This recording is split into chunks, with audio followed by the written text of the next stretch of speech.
This is the iPad Air 2. This device came out in 2014, and it's a really nice device. But can it hold up in 2020?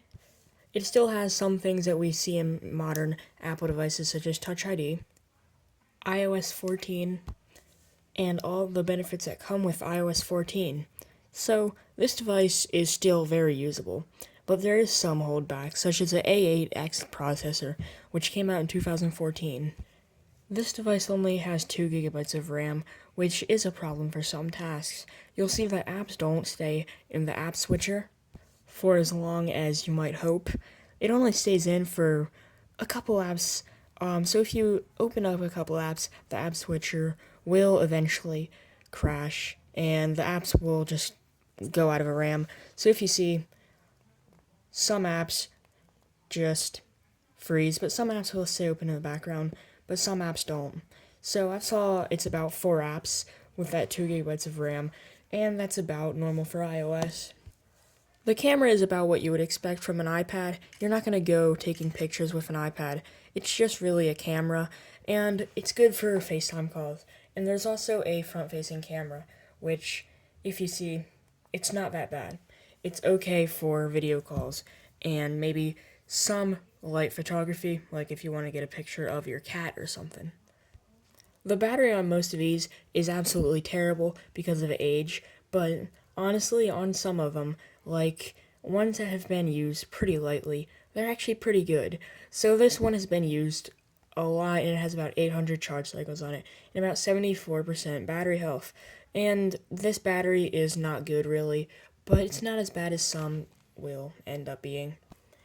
And honestly, the design of this iPad is my favorite design out of any iPad ever made. It has just such an amazing design. The rounded edges make it feel amazing in the hand. It feels a lot better than new iPads, especially with this weight. This device is not even 1 pound. It's about 0.93 pounds, and it's really thin too. This device will fit cases from anything from the iPad Air to the iPad 2018 model. So that means cases you can still find very easily.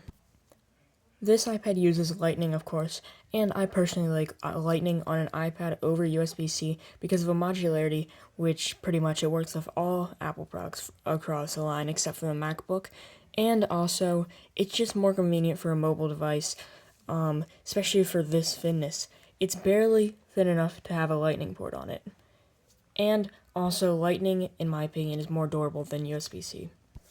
Some apps won't be compatible with this iPad. This is just an example. I looked in the App Store and I went to find an app that wouldn't work on this iPad, and it seems like anything that needs AR or 3D capabilities really just does not work. And I guess this device has poor AR capabilities, or I don't really know, but yeah.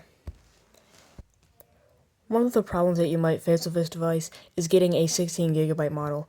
In that case, you might want to just sell it and get a 32 or a 64 gigabyte model because this device has absolutely terrible storage configurations. 16, 32, and 64 and 128 gigabyte models. I personally think it should have been 32, 64, and 128 gigabyte models because honestly 16 gigabyte iPads are useless. Gaming on this device is still fairly smooth as it still runs iOS, although there is some moments, like playing Minecraft for example, where it will get lag spikes, but in general this is a quite decent device if you just want to play a couple games on it and maybe give this device to a child or something. It might also take a noticeable hit out of your battery. Mine drained about 9% just from playing Minecraft for like 3 minutes, so yeah.